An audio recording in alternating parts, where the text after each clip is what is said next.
හිරිපොද වැස්ස කතාවේ අපිට සංදේශමය තීරණයත් එක්ක ඉදිරි කොටස් ටික සෑහෙන්න රත් වෙන්න නියමිතයි කියලා හිතනවා. Tamante හිතේ තියෙන ආදරය තවදුරටත් හංගගෙන ඉන්න එකේ තේරුමක් නැහැ කියලා සංදේශ හිතන එක සාධාරණ වුණත් ඒක හැමෝටම සතුටුදායක ආරංචියක් වෙන්නේ නැති පාටයි. ඉතින් සංදේශ තමන්ගේ ආදරය ප්‍රකාශ කරන්න ගියොත් හෝ ඒ වෙනුවෙන් පියවරක් ගත්තොත් ඔලිවියාගෙන් ලොකු බලපෑමක් එහෙමත් නැත්නම් පහරක් එල්ල වෙන්න තියෙන ඉඩකඩ ගොඩක් වැඩි කියලයි මට හිතෙන්නේ. ඔලිවියාගේ දරුණු ප්‍රතිචාරය. ඔලිවියා කියන්නේ තමන්ට අවශ්‍ය දේ වෙනුවෙන් ඕනෑම දරුණු තීරණයක් ගන්න පසුබට නොවන චරිතයක්. සංදේශ තමන්ව මගහැරලා වෙනත් කෙනෙකුට ආදරය කරන්න යනව දැනගත්තොත් ඇය නිහඬව ඉන්නේ නැහැ.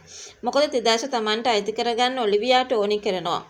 සංදේශගේ මේ තීරණය නිසා ඔලිවියාගේ ආත්මගරුත්වයට වගේම ඇයගේ සැලසුම් වලට ලොකු පහරක් වදින නිසා ඊට පස්සේ ඊටත් වඩා දරුණු විදිහට සංදේශයට හෝ ඔහු ආදරය කරන කෙනාට ප්‍රතිපහාර එල්ල කරන්න ඉඩකඩක් තියෙනවා කියලයි මම විශ්වාස කරන්නේ. කතාවේ සිදුවෙන ලොකු පෙරලිය මම සඳහන් කරනවත් වගේ මේ සිදුවීම් එක කතාවේ චරිත අතර ලොකු වෙනස් වීමක් සහ අලුත් ගැටුමක් ඇති වෙන ලොකු ඉඩකඩක් තියෙනවා. සංදේශිකේ මේ විවෘත වීම නිසා මෙතෙක්කල් රහසිගතව තිබුණු පළහිලව බොහෝමයක් එළියට එන්න පුළුවන්.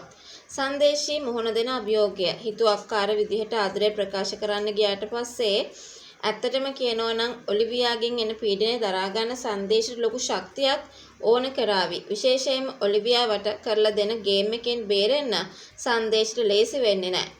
ඇත්තම කියනවා නම් සංදේශ තමන්ගේ හිතේ තියෙන දේ එළියට දාන්න හදන එක හොඳයි වගේ පෙනුනත් ඒකෙන් වෙන්නේ නිදාගෙන ඉන්න සිංහයෙකුට හැරෙව වගේ වැඩක්. ඔලිවියා ළඟට ගහන පහර ඇත්තටම දරා ගන්න බැරි